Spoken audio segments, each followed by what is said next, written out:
நேற்றைய தினத்தில் 1 ராஜாக்கள் புஸ்தகத்திலிருந்து முதல்ல நம்ம சாலமோனை குறித்து, சாலமோன் மூலமாய் ஆவியானவர் நமக்கு என்ன கற்றுக் கொடுக்கிறார் என்பதை நம்ம தியானித்தோம். அதற்கப்புறம் எலியா மூலமாய் ஆவியானவர் நமக்கு என்ன கற்றுக் கொடுக்கிறார் என்பதை நம்ம என்ன பண்ணோம், தியானித்தோம் இல்லையா?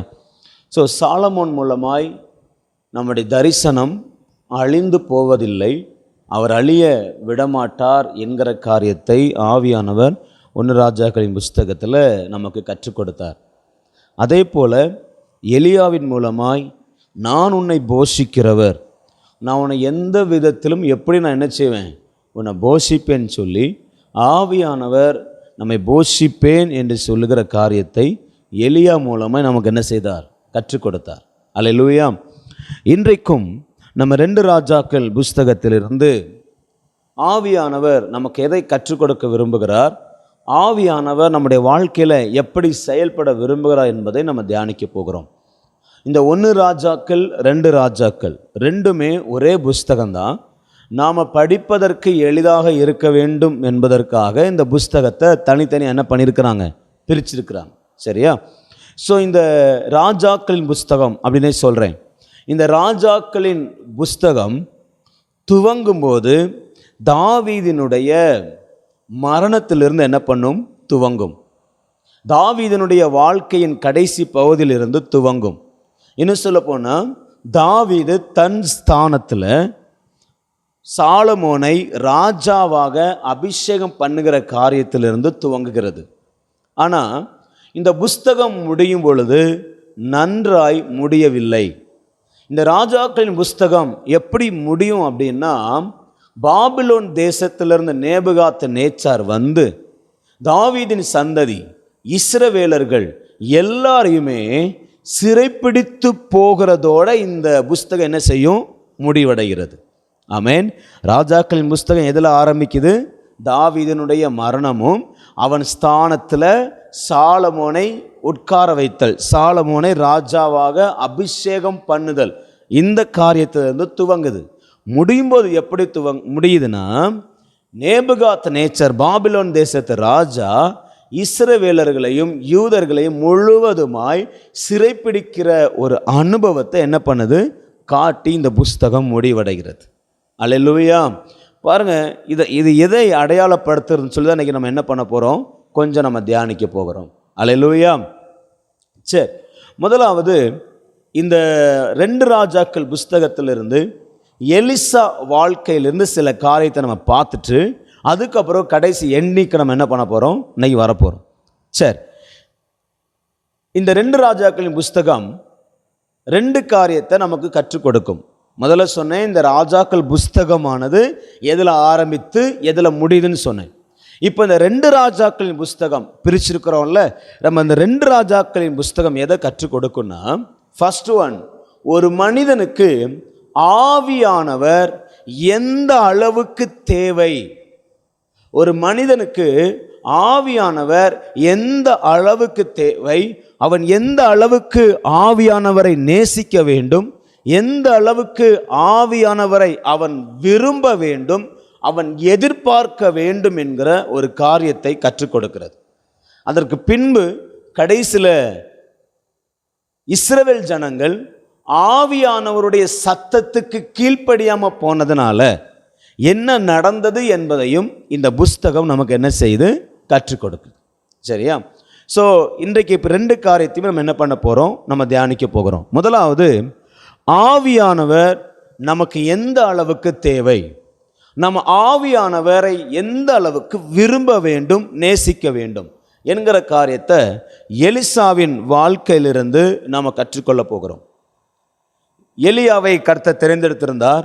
திஸ்பியனாகிய எலியா அற்புதங்களை செய்தான், அடையாளங்களை செய்தான், பல பல யூகிக்க முடியாத காரியங்களை எலியாவை கொண்டு கர்த்தர் செய்தார். வானத்திலிருந்து அக்கினியை இறக்கினார். வானத்திலிருந்து அக்கினியை இறக்கி பலிபீடத்தை, பலியை, தண்ணீரை எல்லாம் பட்சித்து போட வைத்தார். அது மட்டும் இல்லை, இந்த 2 ராஜாக்கள் ஆரம்பிக்கும் பொழுதே வானத்திலிருந்து அக்கினியை இறக்கி 50 பேர் என்ன பண்ணார், நிறைய பேரை அழித்து போட்டார். ஸோ எலியா அவ்வளவு பவர்ஃபுல்லா, அவ்வளவு வல்லமை உள்ளவனாய் தீர்க்க தரிசன ஊழியத்தை செய்தார். அப்படி செய்யும் பொழுதே எலியாவுக்கு ஆண்டவர் ஒரு கட்டளை கொடுத்தார். என்ன கட்டளை கொடுத்தார்னா, எலியா பயந்து, எசபேலுக்கு பயந்து சூரியச்செல்ல படுத்துட்டு இருக்கும்போது தூதனை கொண்டு தட்டி எழுப்பி சாப்பாடை கொடுத்துட்டு, நீ போக வேண்டிய தூரம் வெகு தூரம் சொல்லிட்டு, நீ போகிற வழியில் ஒரு காரியம் செஞ்சுட்டு போ. என்ன செய்யணும் அப்படின்னா, 1 ராஜாக்கள் 19ஆம் அதிகாரம் 16வது வசனத்தில் ஆண்டவர் சொல்றாரு, நீ பின்பு நிம்சியின் குமாரனாகிய யெகூவை இஸ்ரவேலின் மேல் ராஜாவாக அபிஷேகம் பண்ணி, ஆபேல் மேகோலா ஊரானான சாப்பாத்தின் குமாரன் எலிசாவை உன் ஸ்தானத்தில் தீர்க்கதரிசியாக அபிஷேகம் பண்ணு. இப்ப எலியாவுக்கு கர்த்தர் ஒரு பொறுப்பை கொடுக்கிறார், ஒரு வேலையை கொடுக்கிறார். என்ன வேலைன்னா, உன் ஸ்தானத்துல எலிசாவை அபிஷேகம் பண்ணு. உன் ஸ்தானத்தில் அப்படின்னா, நீ பார்க்குற இந்த ஊழியத்துக்கு நீ என்ன வேலை பார்த்துட்டு இருக்கிறியோ, என்ன காரியத்தை செய்துட்டு இருக்கிறியோ, அதுக்கு எலிசாவை அப்பாயின்மெண்ட் பண்ணு. உனக்கு அப்புறம் உன் ஸ்தானத்தில், உன் சீட்டில், உன் ஊழியத்தை ஒன்றை போல அவன் என்ன பண்ண போகிறான், செய்ய போகிறான்னு சொல்லி ஆண்டவர் எலியாவினிடத்தில் சொல்லுகிறார். அல்லேலூயா. அதே போல எலியா 1 ராஜாக்கள் 19:16 அதுக்கு பின்பகுதியில் 19 வசனத்தில் பார்த்தீங்கன்னா, தன் சால்வையை எலிசா மீது போட்டு அவனை தன்னுடைய ஸ்தானத்தில் அவனை அபிஷேகம் பண்ணினான். ஆமென். இன்னைக்கு நீங்களும் நானும் எப்படி எலிசாவின் ஸ்தானத்தில், சரி எலியாவின் ஸ்தானத்தில் எலிசா தேர்ந்தெடுக்கப்பட்டானோ, அதே போலதான் இயேசு கிறிஸ்துவின் ஸ்தானத்தில் நீங்களும் நானும் தெரிந்தெடுக்கப்பட்டிருக்கிறோம். இன்னைக்கு ஆவியானவர் உங்களையும் என்னையும் அவர் எலியாவின் ஸ்தானத்தில் நிறுத்தும்படி நம்மோடு கூட இருக்கிறார். இதை தெளிவாக விளங்கிக்கோங்க. இன்னைக்கு எதற்காக ஆவியானவர் நமக்கு கொடுக்கப்பட்டிருக்கிறார், எதற்காக ஆவியானவர் நம்மோடு கூட இருக்கிறார் அப்படின்னா, ஒரு முக்கியமான காரியம், எலியாவின் ஸ்தானத்தில் எலிசாவை நிறுத்துவதற்காக. அதே போலதான் இயேசுவின் ஸ்தானத்தில், இயேசு கிறிஸ்துவின் ஸ்தானத்தில் இன்னைக்கு உங்களையும் என்னையும் நிறுத்தும்படி ஆவியானவர் இன்றைக்கு நமக்கு கொடுக்கப்பட்டிருக்கிறார்.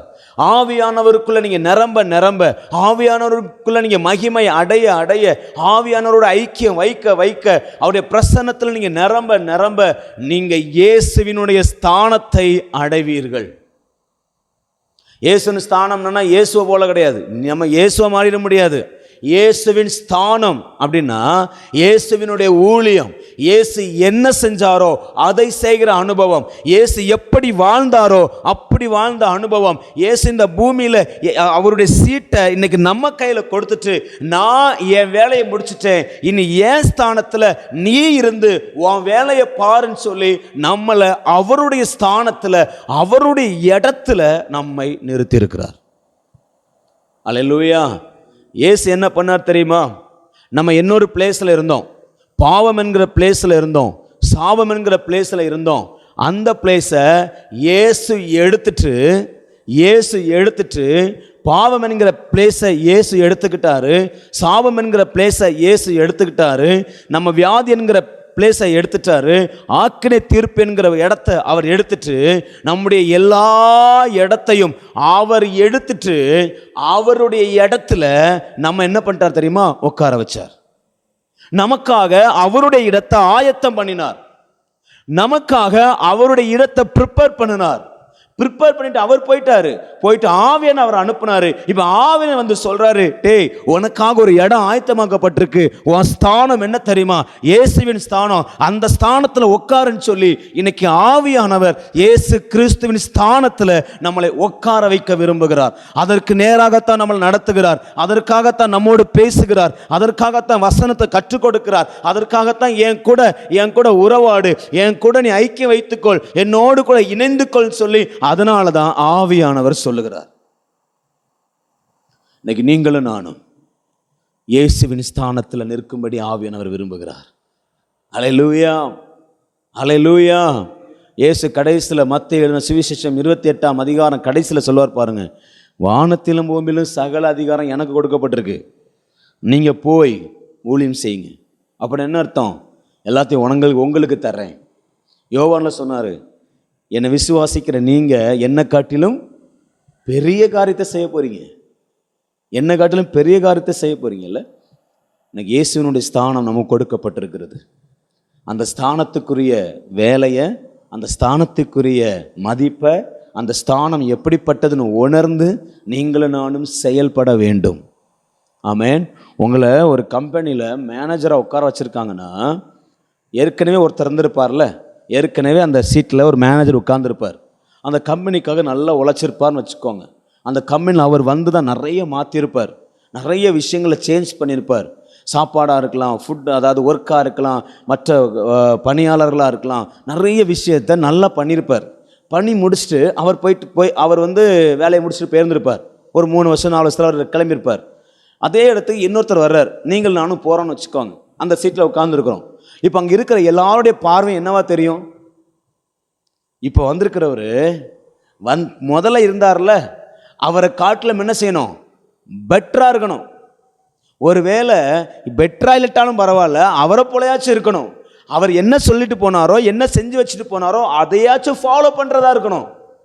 ஒருவேளை அவர் வந்து செஞ்சுட்டு போனதை மாற்றிட்டாருன்னு வச்சுக்கோங்களேன், அந்த பெயர் என்ன ஆயிரும்? அடி ஆயிடும். ஆமேன். அந்த சீட்டுக்குரிய மரியாதையே போயிடும், அந்த இடத்துக்குரிய அழகே போயிடும்.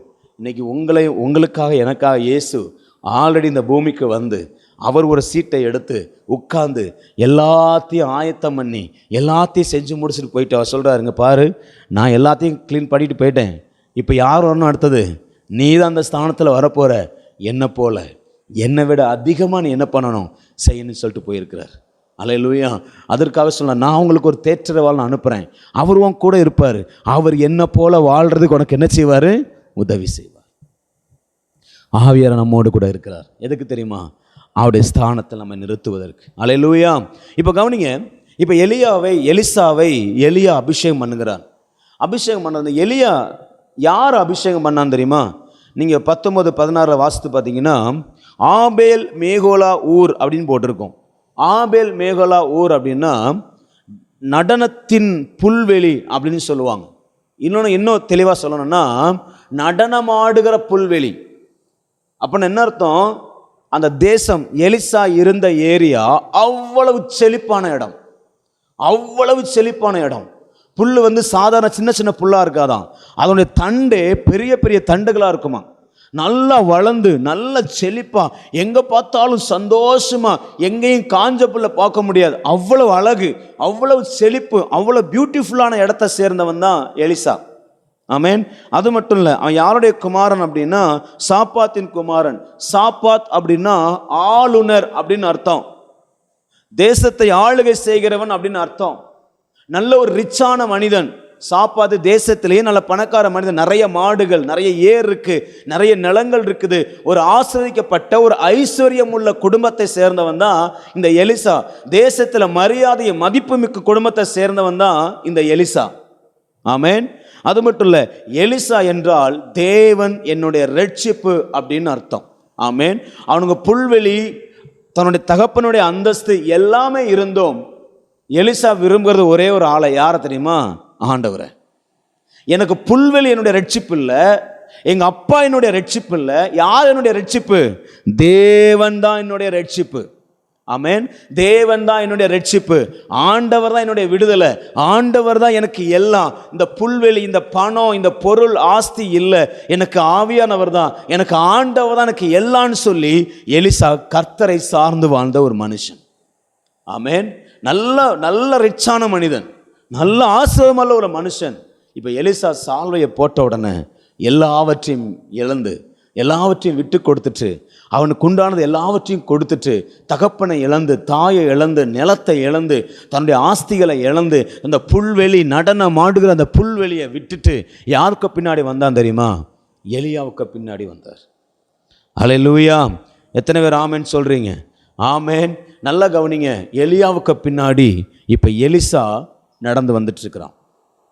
இப்போ எலிசாவினுடைய எண்ணம் என்ன? எலிசாவினுடைய வாஞ்சை என்ன?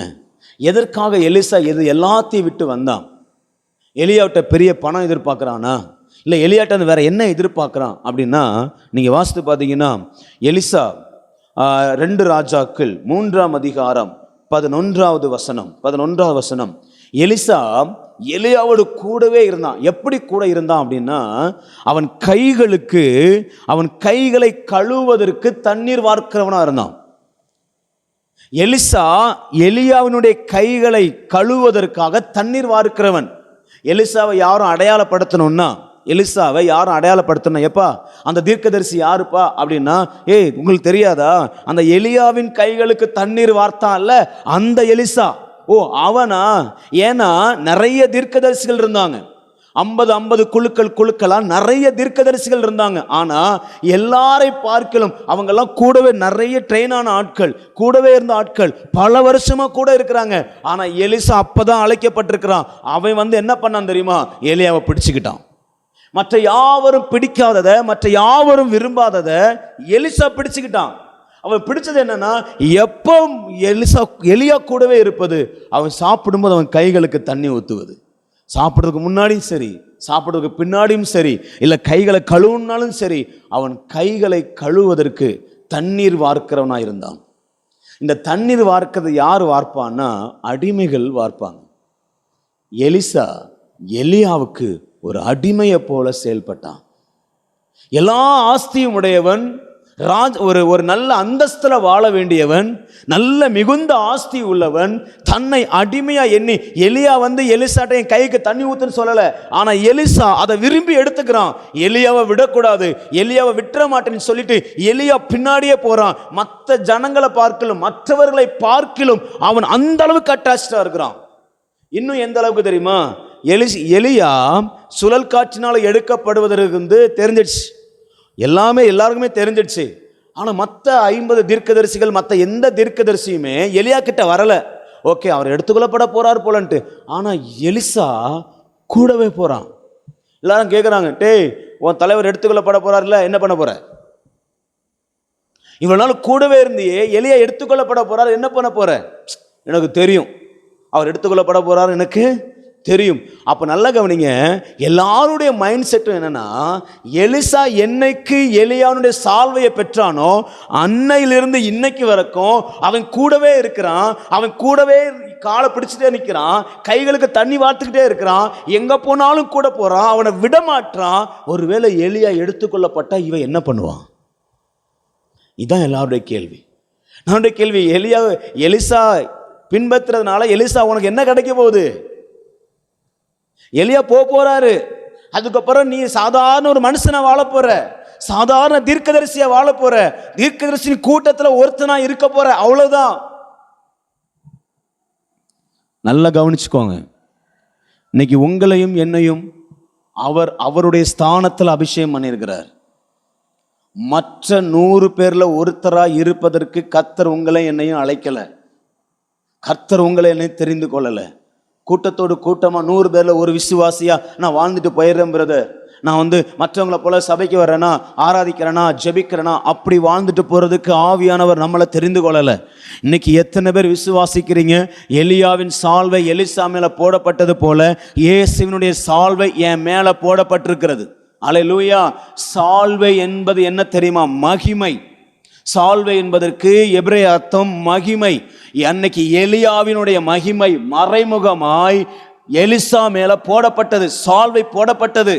இன்னைக்கு இயேசு கிறிஸ்துவனுடைய மகிமை, இயேசு கிறிஸ்துவனுடைய பிரசன்னம் இன்னைக்கு நம்ம மேல போடப்பட்டிருக்கு. அவருடைய சால்வை நம்ம மேல போடப்பட்டிருக்கு, அவருடைய வஸ்திரம் நம்ம மேல போடப்பட்டிருக்கு.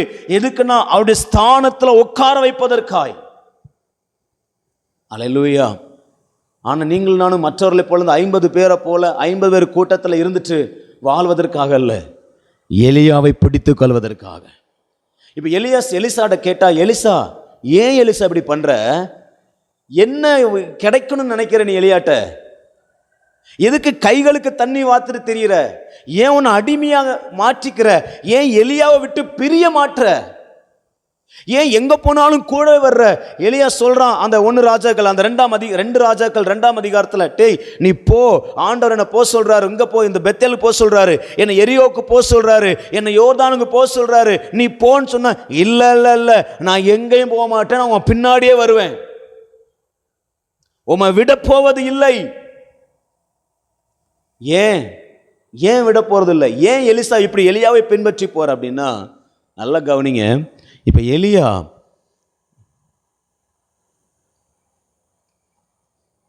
தேங்க்யூ ஒரு வசனத்தை வாசிக்கலாம். 2 ராஜாக்கள் 2ஆம் அதிகாரம் 9வது வசனம். அவர்கள் அக்கறைப்பட்ட பின்பு எலியா எலிசாவை நோக்கி, நான் உன்னை விட்டு எடுத்துக்கொள்ளப்படும் முன்னே நான் உனக்கு என்ன செய்ய வேண்டியது என்ன கேள். இப்போ கேட்குறான், சரி இவ்வளோ நாள் என் கூட வந்துட்ட, என்னை விட்டு போக மாட்டேற, உனக்கு என்ன தாண்டா வேணும் கேளு, நீ என்ன விரும்புகிற, என் கூட என் கைகளுக்கு தண்ணீர் வாக்குற, உன் சொத்தை இழந்து வந்திருக்கிற, நீ எல்லாத்தையும் விட்டுட்டு என் பின்னாடியே வந்தல்ல, என்னை போட சால்வையை நம்பி என் கூடவே வந்த, என்னை விட்டு பிரிய மாட்டுற, எங்கே போனாலும் கூடவே இருக்கிற, உனக்கு என்ன விரும்புகிற, உனக்கு என்ன வேணும்? இப்போ நீங்கள் எல்லாம் என்ன கேட்டிருப்பீங்க? இப்போ அவன் என்ன கேட்டிருக்கலாம் தெரியுமா? நம்ம என்ன கேட்டிருப்போன்னு ஒரு ஐடியாவுக்கு சொல்கிறேன். அந்த யோர்தானை கடந்து போகும்போது, சுழல் காற்றில் எடுக்கப்படுறதுக்கு முன்னாடி யோர்தானை கடந்து போகும்போது எலியா கையில் என்ன வச்சிருக்கிறான்? ஒரு வஸ்திரம். அந்த வஸ்திரத்தை தான் யார் மேலே போட்டான்? எலிசா மேலே போட்டான். இப்போ அந்த வஸ்திரத்தை முறுக்கி அந்த யோர்தானில் அடித்த உடனே யோர்தான் என்ன செஞ்சிருச்சு? பிரிஞ்சிடுச்சு. இப்போ வல்லமை எதில் இருக்கு? வஸ்திரத்தில். அந்த வஸ்திரத்தை எடுத்தாலே வல்லமை, அந்த வஸ்திரத்தை போட்டாலே ஒரு மகிமை இறங்குது, அந்த வஸ்திரத்தை போட்டாலே ஒரு பிரசன்னமாக இருக்கு, அந்த வஸ்திரத்தை பயன்படுத்தினாலே போதும் பல காரியங்களை செய்யலாம், அந்த அளவுக்கு அதில் வல்லமை இருக்கு. இது யாருடைய சால்வை? எலியாவினுடைய சால்வை. இப்போ அந்த இடத்த தாண்டி போன நம்ம கேட்குற கேள்வினா, டே உனக்கு என்னடா வேணும்? இந்த பாருங்க எலியா, நீங்கள் போதுக்கு முன்னாடி எனக்கு உங்கள் வஸ்திரம் வேணும். ஏன்னா உங்க வஸ்திரத்தில் அவ்வளவு வல்லமை இருக்கு இல்லையா, வஸ்திரத்தில் அவ்வளவு பவர் இருக்கு. எனக்கு தேவை உங்களுடைய வஸ்திரம், உங்க அழைப்பு, உங்க பிரசன்னம், உங்க வல்லமை, உங்க அபிஷேகம். இன்னைக்கு நம்ம அப்படித்தானே ஜெபம் பண்ணிட்டு இருக்கிறோம். ஆண்டவரே எனக்கு எலியாவின் வல்லமையை தாரும், எலிசாவின் வல்லமையை தாரும், எனக்கு மோசையின் வல்லமையை தாரும், எனக்கு ஆபிரகாமின் வல்லமையை தாரும், அப்படிதான் ஜெபம் பண்ணிட்டு இருக்கிறோம். இப்ப எலிசா கேட்டிருக்கலாம், எலியா உங்க வல்லமை எனக்கு என்ன செய்யுங்க? தாங்க, உங்க அபிஷேகத்தை எனக்கு தாங்க, உங்க வஸ்திரத்தை, உங்க அந்த சால்வை எனக்கு என்ன செய்யுங்க? கொடுங்க. ஆனா அவன் சால்வையை கேட்கல. எலிசா எதை கேட்கல? சால்வையை கேட்கல. அவன் கேட்டது என்னது தெரியுமா? 2 ராஜாக்கள் 2:10 சரி 2:9, என் செய்ய வேண்டியது என்ன, நீ விரும்புறதை கேள் அப்படின்னு சொன்ன. அவன் சொல்றான், உம்மிடத்தில் உள்ள ஆவியின் வரம் எனக்கு ரெட்டிப்பாய் கிடைக்கும்படி வேண்டுகிறேன். இது ஆவியின் வரம்னு சொல்லி போட்டிருக்கிறாங்க. ஆனால் பொதுமொழி பெயர்ப்பு நீங்கள் ஆங்கிலத்தில் பார்த்தீங்கன்னா, இங்கே பாருங்க, எனக்கு உங்கள் அபிஷேகம் தேவையில்லை, எனக்கு நீங்கள் உங்கள் வஸ்திரம் எனக்கு தேவையில்லை, எனக்கு எது வேணும்? உங்களுக்குள்ள ஒருத்தர் இருக்கார்ல, உங்களுக்குள்ள ஆவியான ஒருத்தர் இருக்கார்ல, ஆவி இருக்குல்ல, அந்த ஆவியானவர் எனக்கு ரெட்டிப்பா வேணும். ஏன்னா இந்த சால்வையை வச்சு நான் அற்புதம் செய்ய விரும்பல, உங்க ஊழியத்தை நான் செய்ய விரும்புறேன், ஆனா உங்க அபிஷேகத்தை வச்சு செய்ய விரும்பல, உங்க பிரசன்னத்தை வச்சு செய்ய விரும்பல, உங்களை மாதிரி செய்ய விரும்பல. நான் உங்க ஊழியத்தை தான், உங்க ஸ்தானத்தை தான் உங்களை விட அதிகமா நான் செய்ய விரும்புறேன். அதனால எனக்கு என்ன விருப்பம்னா, நான் என்ன விரும்புகிறேன்னா, உங்களுக்குள்ள இருக்கிற ஆவி எனக்கு ரெட்டிப்பா வேணும், உங்களுக்குள்ள இருக்கிற அந்த பரிசுத்த ஆவி எனக்கு ரெட்டிப்பா வேணும். வானத்திலிருந்து இறக்குன அந்த அக்னியை, அந்த ஆவி எனக்கு ரெட்டிப்பா வேணும். நீங்க இறக்குனீங்கன்னு உலகம் நம்பலாம், ஆனா நான் நம்ப மாட்டேன். ஏன்னா உங்களுக்குள்ள இருக்கிற ஆவியானவர் இறக்குனாரு. நீங்க போய் வானத்தை பார்த்து மழையும் பனியும் பெய்யாதுன்னு சொல்லி நீங்க சொன்னீங்கன்னு உலகம் சொல்லுது, ஆனா நான் சொல்றேன், நீங்க சொல்லல, உங்களுக்குள்ள இருக்கிற ஆவி சொல்லிச்சு. அதனால எனக்கு தேவை நீங்க இல்ல, எனக்கு தேவை உங்க ஆவி, எனக்கு தேவை உங்க ஆவி, எனக்கு தேவை உங்க ஆவி. அது எப்படி வேணும்? 2 மடங்கா வேணும். இந்த ஆவியானவர் எனக்கு ரெட்டிப்பா வரணும். நான் எல்லாத்தையும் இழந்தது, எல்லாத்தையும் விட்டுட்டு வந்தது இந்த சால்வையை வாங்குறதுக்கு கிடையாது. எல்லாத்தையும் இழந்தது, என் ஆஸ்தியை இழந்தது, என் மாடுகளை இழந்தது, என் அந்தஸ்தை இழந்தது, என் தகப்பனை விட்டுட்டு வந்தது. ஏதோ ஒரு சாதாரணமான வாழ்க்கையை வாழ்வதற்கல்ல, அந்த 50 தீர்க்கதரிசிகளோட வாழ்வதற்கல்ல. நான் வாழ்றது எதுக்கு தெரியுமா? டபுள் ஆவிய 2 மடங்கா, பரிசுத்த ஆவிய 2 மடங்கா பெற்றுக்கொண்டவனாய் வாழ்வதற்காகத்தான் நான் எல்லாத்தையும் இழந்துகிட்டு வந்திருக்கிறேன். எதற்காக உங்க கைக்கு நான் கையை தண்ணி ஊத்தணும் தெரியுமா? எதுக்காக நான் அடிமையா வாழ்ந்தேன் தெரியுமா? எனக்கு இந்த ஆவி வேணும். இந்த ஆவியை பெற்றுக்கொள்வதற்காக நான் என்ன வேணாலும் செய்ய தயாரா இருக்கிறேன்னு சொல்லி எலியா பரிசுத்த ஆவியானவருக்காக எதையும் இழக்கவும் எதையும் செய்யவும் அவர் ரெடியா இருந்தான். இன்னைக்கு கேள்வி, நீங்க எதை விரும்புறீங்க? எலியாவை விரும்புறீங்களா? எலியாவின் சால்வையை விரும்புறீங்களா? எலியா வானத்தில் அக்கினி இறக்கணான்னு சொல்லிட்டு அந்த அக்கினியை பார்த்துக்கிட்டு இருக்க விரும்புறீங்களா? என்ன விரும்புகிறோம்? என்ன விரும்புகிறோம்? ஒபதியான ஒரு தீர்க்கதரிசி இருந்தான், இதே எலியா கூட தான். அந்த தீர்க்கதரிசியில் ஒருத்தன், அவன் சொல்றான், ஆவியாவளை எங்க கொண்டு போவாரோ தெரியல, எங்கிருந்து நடத்துவாரோன்னு தெரியல. ஒபதியாவுக்கு விளங்கல, அந்த ஆவியா என் கூட இருந்தா என்னையும் நடத்துவாருன்னு சொல்லி. இன்னைக்கு நிறைய கூட்டம் ஒபதியாகவே மாறி இருக்கு. நிறைய கூட்டம் ஒபதியாகவே இருக்குது. இல்ல, எலியாவுக்கு நடந்ததை பார்த்துட்டு, ஓ ஆவியானவர் எப்படி நடத்துறாரு, ஆவியானவர் எப்படி அற்புதங்களை செய்கிறாரு, எலியா இப்படி பயன்படுத்துறாருன்னு சொல்லி மற்றவங்களை பயன்படுத்துகிற விதத்தை பார்த்துட்டு, வேடிக்கை பார்த்துட்டு, அதை குறித்து சந்தோஷப்பட்டுட்டு, அதை குறித்து தியானிச்சுட்டு, அதை குறித்து யோசிச்சுட்டு இருக்குது. ஆனா எலிசா அப்படி அல்ல. இங்க பாருங்க, எலியா உங்க வாழ்க்கையில நடந்ததை தியானிக்கிறதுக்கு நான் வரல, என்ன கொண்டு கர்த்தர் செய்யணும், அதற்காக என்ன ஆவியும் வரம் எனக்கு ரெட்டிப்பா வேணும். ஹalleluya. ஷகராபா லரா மாதி யாண்டலபா. எத்தனை பேர் இதை விரும்புறீங்க? எத்தனை பேர் விரும்புறீங்க? உங்க விருப்பம் என்ன? எலியாவினுடைய சால்வையா? இன்னைக்கு நிறைய பேர் சால்வை விரும்பிட்டு இருக்கிறோம். ஆண்டவரே எலியாவின் சால்வை இல்லை, எனக்கு அது தேவையில்லை. எலிசாவை அது தேவையில்லை. ஆனா என்ன நடந்துச்சு தெரியுமா? அவன் ஆவியை கேட்டான், ஆவியை தான் கேட்டான். அவன் ஆவியையும் பெற்றுக்கொண்டான், எலியாவின் சால்வையும் பெற்றுக்கொண்டான். நீங்கள் விரும்புகிறது இன்னது என்பதை அறிந்து பாருங்க. உங்க விருப்பம் என்ன? அவன் எலியா சொல்றான், நீ எப்படிப்பட்டதை கேட்டேன்னா கஷ்டமானதை கேட்டிருக்கப்பா. ஏன் எனக்கு கஷ்டமோ நஷ்டமோ எனக்கு தெரியாது, எனக்கு அது வேணும், அவ்வளவுதான். எலியா சொல்றா, நீ ரொம்ப அரிதானதை கேட்டாய், ரொம்ப கஷ்டமானதை கேட்டா. நீங்க என்ன பார்க்கும்போது அதை என்ன செய்வ? பெற்றுக்கொள்வ. நான் உயரை எடுத்து கொள்ளப்படுகிறத நீ பார்த்தியன்னா அதை பெற்றுக்கொள்வேன்னு சொல்லி எலிசாட்ட சொல்றான். இன்னைக்கு நான் சொல்றேன், இன்னைக்கு ஆவியினுடைய பரிசுத்த ஆவியினுடைய அந்த வரத்தை, அந்த பரிசுத்த ஆவியை நம்முடைய வாழ்க்கையில ரெட்டிப்பாய் அனுபவிக்க வேண்டுமானால், ரெட்டிப்பா பெற்றுக்கொள்ள வேண்டுமானால், நீங்களும் நானும் பரிசுத்த ஆவியில ஒவ்வொரு நாளும் நிரம்பர்களா இருக்க வேண்டும். எலியா சொன்னா, நான் உயிரோடு எடுத்து கொள்ளப்படுகிறத அக்கினி ரதத்துல எடுத்துக்கொள்ளப்படுறன்னு என்ன செய்யணும்? பார்க்கணும். புதிய ஏற்பாட்டின்படி இயேசு கிறிஸ்துவ உயிரோடு எழுப்பினது யார் தெரியுமா? ஆவியானவர். எலியா எதுல போனான் தெரியுமா? அக்கினி ரதத்துல. அக்கினி ரதம் என்பது பரிசுத்த ஆவியானவரை அடையாளப்படுத்தும். இயேசு உயிர் தெழும்போது அவருடைய ஆவியை உயிர்ப்பித்து அவரை எழுப்பி கொண்டு போனவர் ஆவியானவர். அந்த ஆவியானவரை நீ பார்க்க பார்க்க, அந்த தரிசனத்தை பார்க்க பார்க்க, அந்த வார்த்தையை பார்க்க பார்க்க, அந்த உயிர் தெழுதலின் ஆவியானவரை தரிசிக்க தரிசிக்க உன் வாழ்க்கையில அந்த ஆவியானவருடைய வல்லமை ரெட்டிப்பாய் ரெட்டிப்பாய் ரெட்டிப்பாய் செயல்பட ஆரம்பிக்கும். ஆமென். இன்னைக்கு நமக்கு தேவை ஆவியின் வரம், ஆவியானவர். அந்த வரத்தை எடுத்துருங்க, பரிசுத்த ஆவி. பரிசுத்த ஆவி. எலியாவுக்கு அவன் சொத்தை விட பரிசுத்த ஆவி முக்கியமா இருந்துச்சு. நல்ல கவனிங்க, எலியா சால்வையை போட்ட உடனே ஐயா வந்துட்டார். எலியா சால்வையை எலிசா மேல போட்ட உடனே எலிசா வந்துட்டான். நான் யோசித்து பார்த்தேன், எப்படி எலிசா உன்னால வர முடிஞ்சிச்சு? இன்னைக்கு நிறைய பேரால வர முடியல. ஏன் தெரியுமா? அவங்க கூட நிறைய தீர்க்கதரிசிகள் இருக்காங்க, அவர்களுக்கு ஒரு பிரயோஜனம் இல்லை. எலியா மட்டும்தான் பெரிய ஆளா தெரிகிறாரு, மற்றவங்கெல்லாம் டம்மியாக தான் இருக்காங்க. அவங்க சும்மா அப்படி ஜோமெண்ட்டு அப்படி போகிற ஆளாக தான் இருக்கிறாங்க, சாதாரண விசுவாசியாக தானே இருக்காங்க. நாமளும் போயிட்டு அவங்களோடு கூட ஒரு ஆளாக இருக்கணும். எதுக்கு? அதுக்கு பேசாமல் நம்ம நல்லா என்ன பண்ணலாம்? வாழ்ந்துட்டு போகலாம். இல்லை நம்ம அப்படிதான் நினைப்போம். அவன் கூட இருக்கிறவங்கள பார்த்து நம்ம போனால் நமக்கு ஒரு என்ன கிடைக்கும், அந்த 50 தீர்க்கதரிசிகளை ஒரு ஆளாக நம்ம மாறுவோம்.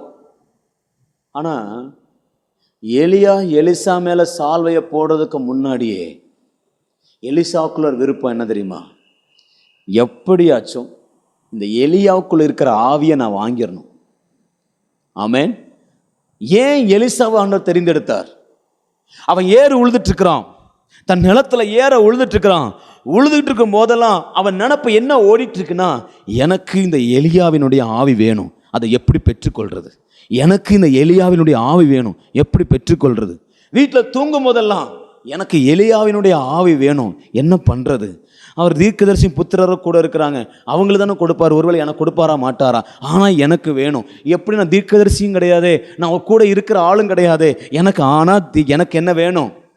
எனக்கு என்ன வேணும்? ஆவின் வரம் வேணும், அந்த ஆவி வேணும். எலியாவுக்குள்ள இருக்கிற ஆவி எனக்கு வேணும். ஒவ்வொரு முறை வேலை பார்க்கும்போது, தூங்கும் போது, சாப்பிடும் போதெல்லாம் எலிசானுடைய இருதயத்தில் இருக்கிற ஆசை என்ன அப்படின்னா, எனக்கு தேவை என்னதுதான், எலியாவினுடைய ஆவி. எனக்கு வேற எதுவும் தேவையில்லை, அந்த வஸ்திரம் எனக்கு தேவையில்லை. இல்லைன்னா அந்த வஸ்திரத்தை எலிசா மேல போட்ட உடனே எலிசா கேட்டிருக்கலாம், என்ன தெரியுமா? வாவ், இந்த வஸ்திரம் என் மேல போட்டுட்டீங்கல்ல, இந்த வஸ்திரத்தை எனக்கு கொடுத்துருங்க, இது ஏன் வஸ்திரம், இது எனக்காக கொடுக்கப்பட்ட வஸ்திரம் சொல்லி கேட்டு வாங்கியிருக்கலாம். ஆனா அவன் சட்டையே பண்ணல, அந்த வஸ்திரம் எனக்கு தேவையில்லை, எனக்கு தேவை எலியாவின் வரம், எனக்கு தேவை எலியாவின் ஆவி, எனக்கு தேவை எலியாவின் ஆவி. ஹல்லேலூயா. அந்த ஆவியானவர் உமக்குள்ள, அதாவது எலியாவின் ஆவிங்கிறத விட அவருக்குள்ள ஒருத்தர் இருக்கார்ல, அவருக்குள்ள ஒருத்தர் இருக்கார்ல, அவர் தான் எனக்கு வேணும். எனக்கு எலியா தேவையில்லை, எலியாவுக்குள்ள ஒருத்தர் இருக்கிறார்ல, உமக்குள்ள இருக்கிற ஆவி எனக்கு வேணும்.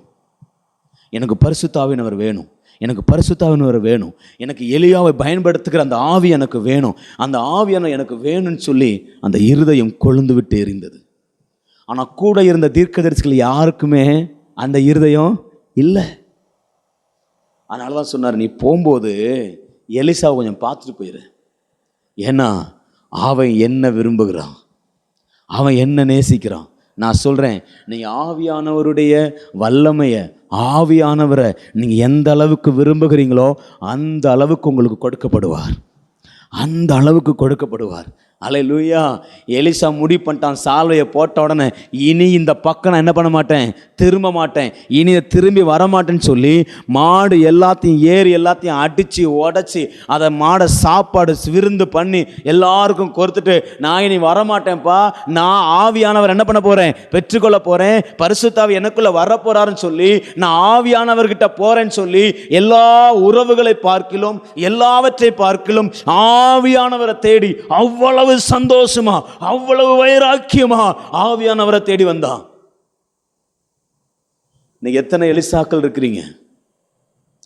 ஆவியானவருக்கு தேவை, அவரை விரும்புகிற கூட்டம், அவரை விரும்புகிற கூட்டம் இன்னைக்கு தேவை. ஓ ஷாபாலா ரியாக்க ரதலா ரீமாலா ஷண்டாலபா. எலிசா, மறுபடியும் சொல்றேன், எலிசா எலியாவை விரும்பல, எலிசா எலியாவின் சால்வையை விரும்பல, எலிசா எலியாவினுடைய வல்லமைகளை விரும்பல. எலிசா விரும்பினது ஒன்னே ஒண்ணுதான், எனக்கு அவருக்குள்ள இருந்து செயல்படுகிற அந்த ஆவியானவர் எனக்கு வேணும். வானத்தில் அக்கினியை இறக்கின அந்த ஆவியானவர் எனக்கு வேணும், வானத்தையும் பூமியை அடைச்ச அந்த ஆவியானவர் எனக்கு வேணும், அந்த ஆவியானவர் எனக்கு வேணும். ஹல்லேலூயா. ராபாலா ஷகலா. அவனுக்கு கொடுக்கப்பட்டாரா? கொடுக்கப்பட்டார். ஆமென். அவன் எலியா சுழல் காற்றில் எடுத்துக்கொள்ளப்பட்ட உடனே அந்த யோர்தானை தாண்டி வரணும். தாண்டி வரும்போது எலியா போகும்போது அந்த துணியை முறுக்கி அடிச்சிருப்பான். ஆனால் எலிசாவோ முறுக்கவும் மாட்டான், ஒன்றும் செய்ய மாட்டான். எலியாவின் தேவனே அப்படின்னு சொல்லிட்டு அதை துணி எடுத்து அடிக்க யோர்தான் 2ஆய் பிரிந்து போகும், வலதுபுறமும் இடதுபுறமும் பிரிந்து போகும். இதை பார்த்தோன்னு எல்லாரும் சொல்றாங்க, எலியாவுக்குள்ள இருந்த ஆவி யாருக்குள்ள இப்ப வந்துருச்சு? எலிசாவுக்குள்ள. ஆமென். சொல்லுவாங்க, எலியா செஞ்சது 8 அற்புதங்கள், எலிசா செஞ்சது 16 அற்புதங்கள். எலியா செஞ்சது வெறும் 8 தான், எலிசா செஞ்சது 16. அதை நீங்க கண்டுபிடிங்க. ஆமென். 16. கடைசி அற்புதம் என்ன தெரியுமா? எலிசா மரித்து போனான். எலிசா என்ன பண்ணிட்டான்? மரித்து போனான். மரித்து போனவன் அடக்கம் பண்ணியாச்சு. அடக்கம் பண்ணப்பட்டவன் மேலே புதைக்கப்பட்டவன் எலும்பு தான் இருக்குது, வேற ஒன்றும் கிடையாது, எலும்புகள் தான் இருக்குது.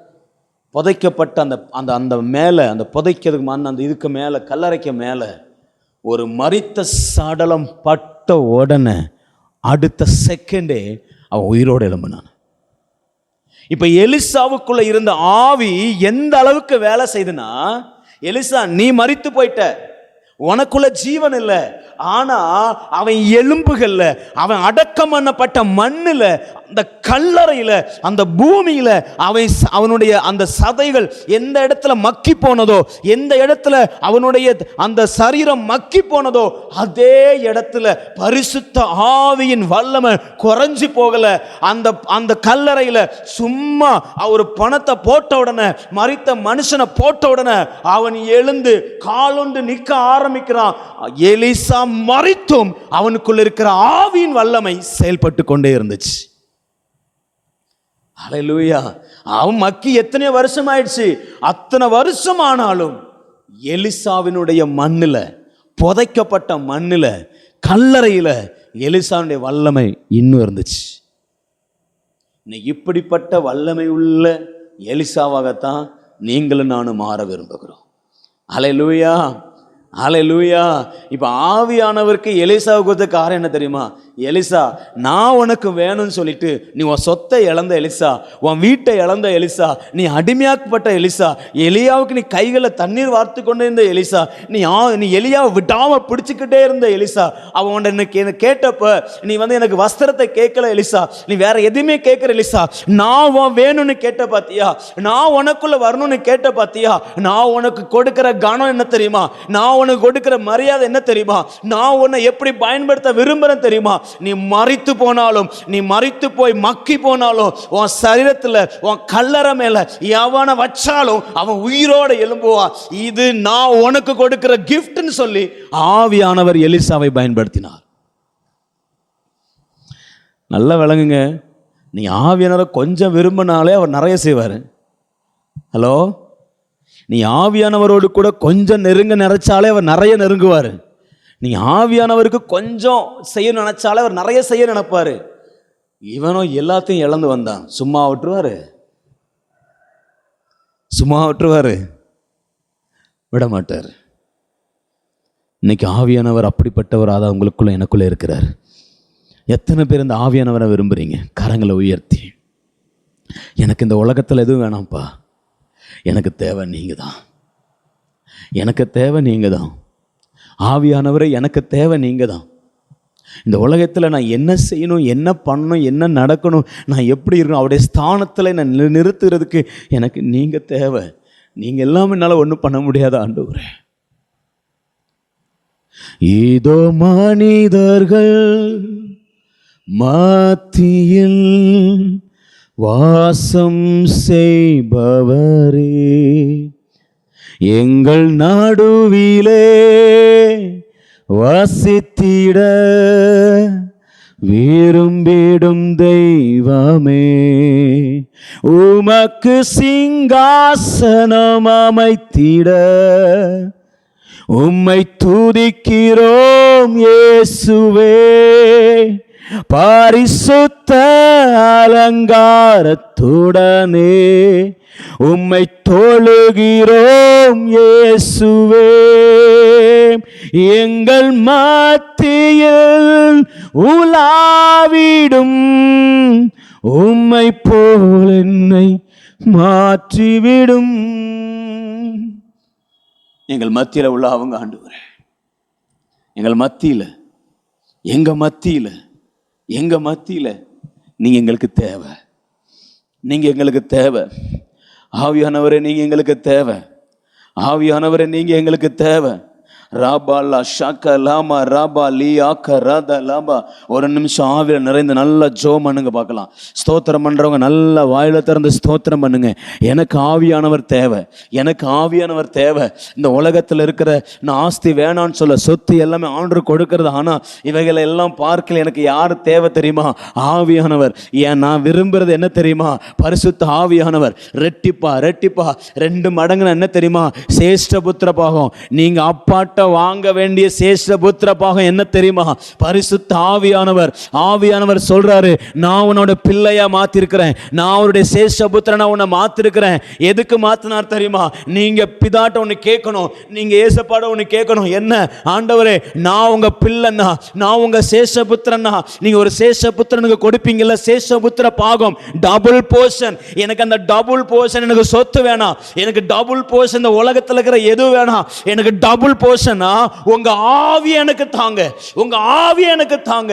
அன்னைக்கு எலிசா எலியாவிட்ட உங்க ஆவி தான் எனக்கு வேணும்னு கேட்டது போல இன்னைக்கு நீங்களும் கேட்கணும். என்ன தெரியுமா? ஏசையா, உங்களுக்குள்ள இருந்த ஆவி எனக்கு 2 மடங்கா வேணும். உங்களை பயன்படுத்தின பரிசுத்த ஆவியானவர் எனக்கு 2 மடங்கா வேணும். நீங்க எனக்கு அனுப்பிவிட்ட அந்த ஆவியானவர் எனக்கு 1 மடங்கா இல்ல, எனக்கு 2 மடங்கா. எனக்கு நீங்க கொடுக்கிற சேஷ்ட புத்திர பாகம் எனக்கு பரிசுத்த ஆவியானவர். ஹல்லேலூயா, ஹல்லேலூயா. நான் சொல்றேன், ஆவியானவர் வந்துட்டா எல்லாம் வந்துருங்க. ஆவியானவர் வந்துட்டா எல்லாம் வந்துரும். ஓ ரீமாலா ஷக்கலரபா. எனக்கு தேவை சேஷபுத்திர பாகம், எனக்கு தேவை சேஷபுத்திர பாகம். அந்த சேஷபுத்திர பாகம் வேற எதுவும் இல்லை, பரிசுத்த ஆவியானவர் தான். எனக்கு உங்க ஆவி, உங்க பரிசுத்த ஆவியானவர் எனக்கு டபுள் போர்ஷனா வேணும், எனக்கு டபுள் போர்ஷனா வேணும், எனக்கு 2 மடங்கா வேணும். நான் மூத்த பிள்ளையா அதை எடுத்துக்கொள்ள விரும்புறேன். ஆண்டவரே, எனக்கு அந்த ஆசீர்வாதம் வேணும். ஹல்லேலூயா, ஹல்லேலூயா, ஹல்லேலூயா. எனக்கு 2 மடங்கு, எனக்கு டபுள் போர்ஷன், எனக்கு சேஷபுத்திர பாகம், எனக்கு ஆவியானவர் வேணும், எனக்கு ஆவியானவர் வேணும், எனக்கு ஆவியானவர் வேணும். ஹல்லேலூயா, ஹல்லேலூயா. ராக்கா ராத்தா லாமா ஷாக்கா லவ. சொல்லுங்க, எங்க குடும்பத்துக்கு நீங்க தான் சேஷபுத்திர பாகம் ஆவியானவரே, என் பிள்ளைக்கு நீங்க தான் சேஷபுத்திர பாகம் ஆவியானவரே. நான் பெற்றோர்களை உங்களை பார்த்து சொல்றேன், உங்க பிள்ளைக்கு நீங்க சொத்துக்களை கொடுக்குறீங்களோ இல்லையோ, நீங்க சொத்துக்களை உங்க பிள்ளைகளுக்கு கொடுக்குறீங்களோ இல்லையோ, படிப்பு கொடுக்குறீங்களோ இல்லையோ, எதை கொடுக்குறீங்களோ இல்லையோ, ஆவியானவரை சொத்தா கொடுத்துருங்க. ஆவியானவர் உங்க பிள்ளைகளுக்குள்ள கொடுத்துருங்க. ஆவியானவருக்குள்ள உங்க பிள்ளைகளை நடத்திருங்க. அதுதான் நீங்க உங்க பிள்ளைகளுக்கு கொடுக்கிற மிகப்பெரிய சொத்து. ஹல்லேலூயா. ஷக்கரபா பாபா ரிபா கட்டரபா. ஆண்டவரே, இந்த ஆவியை நாங்கள் பெற்றுக்கொள்ள உதவி செய்யுங்கப்பா, பெற்றுக்கொள்ள உதவி செய்யும். அப்படி செய்வதற்காக உமக்கு நன்றி ஆண்டவரே. கடைசி இன்னொரு காரியத்தை சொல்லி நான் ஜெபம் பண்ணி முடிக்க போறோம். இந்த 2 ராஜாக்களின் புஸ்தகம் முடியும் போது சிறையிருப்பில் முடிந்தது. பாபிலோன் தேசத்து ராஜா சிறை பிடித்து போனான். எதனால தெரியுமா? இவங்க சிறை பிடிக்கப்பட்டதற்கு 5 காரியங்கள் உண்டு. 5 காரியங்கள்.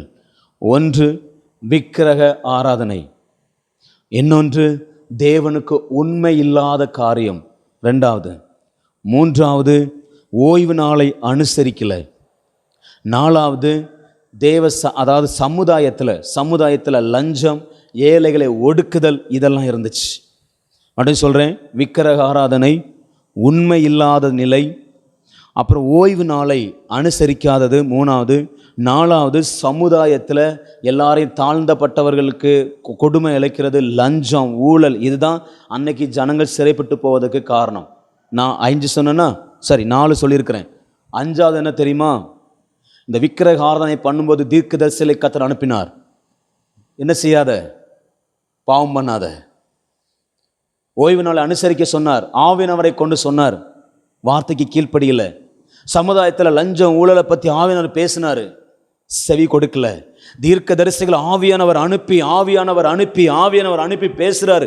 அது சாமுவேல்ல இருந்து ஆரம்பிச்சாரு, அனுப்புறாரு, கேட்கல.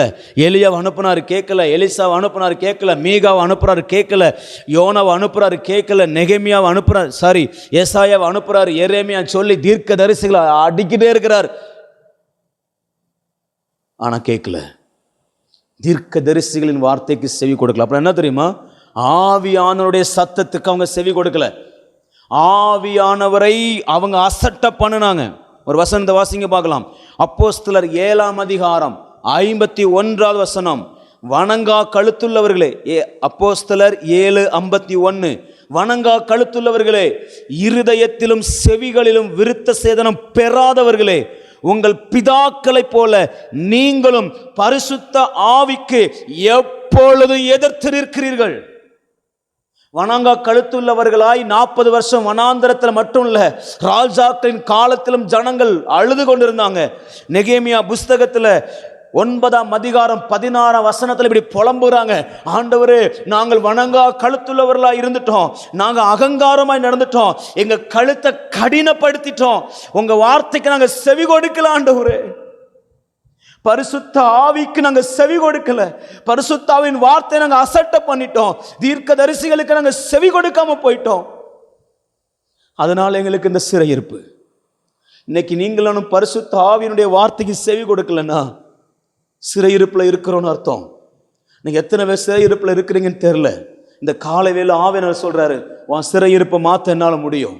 ஆமேன். சிறையிருப்புக்குள்ள உங்க பிள்ளைகள் போயிடக்கூடாதுன்னா, சிறையிருப்புல நம்ம குடும்பங்கள் போயிடக்கூடாதுன்னா, நீங்களும் நானும் பரிசுத்த ஆவின் வார்த்தைக்கு செவி கொடுத்து எலிசாவை போல பரிசுத்த ஆவியினவரை விரும்பி அவரோடு கூட வாழ வாழ வாழ நம்முடைய வாழ்க்கையில எந்த நேபுகாத் நேச்சார் வந்தாலும், எந்த பாபிலோன் வந்தாலும் நம்மை சேதப்படுத்த முடியாது. நேபுகாத் நேச்சார் வந்து என்ன பண்ணான் தெரியுமா? ஆலயத்தை சுட்டெரிச்சான், தேசத்தை அழித்து போட்டான், நிலங்கள் அழிக்கப்பட்டது, எல்லாம் அழிஞ்சு போச்சு. ஆவியானவர் இல்லைன்னா, ஆவியானுடைய வார்த்தைக்கு செவி கொடுக்கலன்னா, எதிரி உள்ள நுழைஞ்சு எல்லாத்தையும் அழிச்சு போடுவான், சத்துருவுக்கு வாசலா போயிரும். உங்க எல்லாரையும் நான் அன்பா கேட்டுக்கிறேன், நீங்களும் நானும் நம்ம ஆலயம், நம்முடைய ஆசீர்வாதம் அழிந்து போக கூடாதுன்னா பரிசுத்த ஆவி தேவை, பரிசுத்த ஆவியானவர் தேவை. அவர் இல்லைன்னா ஈஸியா பிசாசு உள்ள வந்துருவான். இன்னைக்கு நமக்காக வெற்றி கொடியை காட்டிட்டு நம்ம கூட நிக்கிறது ஆவியானவர், நமக்காக யுத்தம் பண்ணுங்கிறது ஆவியானவர். அந்த ஆவியானவர் சத்தத்துக்கு செவி கொடுக்கலன்னா, ஆவியானவரோட நம்ம இணைந்து நிக்கலன்னா நேபுகாத் நேச்சர் ஈஸியா வருவான், கண்களை குருடாக்குவான், சிறைபிடிப்பான், அடிமையாக்குவான், நம்ம எல்லாவற்றையும் அழித்து போடுவான். இதையெல்லாம் நடக்கக்கூடாது, நமக்கு ஆவியானவர் தேவை. அதனால சொல்ற ஆவியானவர் சொல்ற, நான் உன் அடிமைத்தனத்தின் ஆவியை கொடுக்கல, அப்பா பிதாவின் கூப்பிடுகிற ஆவியை கொடுத்திருக்கிறேன். அப்பா பிதான ஆவியை கொடுத்திருக்கேன். நீ அடிமைப்படக்கூடாதுப்பா, நீ மறுபடியும் பாவத்துக்குள்ள போயிடக்கூடாது, நீ மறுபடியும் சிறையிருப்புக்குள்ள போயிடக்கூடாது, மறுபடியும் நீ ஆக்கினை தீர்ப்புக்குள்ள போயிடக்கூடாது, மறுபடியும் நீ அழிவுக்குள்ள போயிடக்கூடாது. நான் உன் கூடவே இருக்கிறேன். ஹல்லேலூயா. கரங்களை உயர்த்தி ஒப்பு கொடுங்க பாருங்க. Thank you Jesus. நன்றி ஆண்டவரே, எங்களை முழுவதும் நம்முடைய கரங்களை கொடுக்கிறோம். எங்க சந்ததி சிறையிருப்பில் போயிடக்கூடாதப்பா. பரிசுத்த ஆவியை குறித்த அறிவு பெருகட்டும், பரிசுத்த ஆவியை குறித்த ஆவினை கீழ்ப்படுகிற கீழ்ப்படிதல் பெருகட்டும். பரிசுத்த ஆவியினுடைய ஆளுகையை நாங்கள் விரும்பின ஆண்டவரே, பரிசுத்த ஆவி ஆண்டவரே, எனக்கும் பரிசுத்த ஆவியானவருக்கு கேப் இருக்கக்கூடாதுப்பா, கேப் இருக்கக்கூடாது, கேப் இருக்கக்கூடாது. எத்தனை இந்த காலையில் ஜெபம் பண்றீங்க, இந்த ஒரு நிமிஷத்தில் முடிக்க போறோம், ஆவியானவர் கையில் ஒப்பு கொடுங்க. எனக்கும் ஆவியானவருக்கும் கேப் இருக்கக்கூடாது, எனக்கு ஆவியானவருக்கு இடையில கேப் இருக்கக்கூடாது. எவ்வளவு தூரத்தில் இருக்கிறோன்னு தெரியல, ஒரு நிமிஷம் கண்களை முடி சொல்லுங்க, எனக்கு ஆவியானவருக்கு இடையில கேப் இருக்கக்கூடாது, கேப் இருக்கக்கூடாது. அந்த கேப் தான் சத்துரு உள்ள வருவதற்கு வாசல்.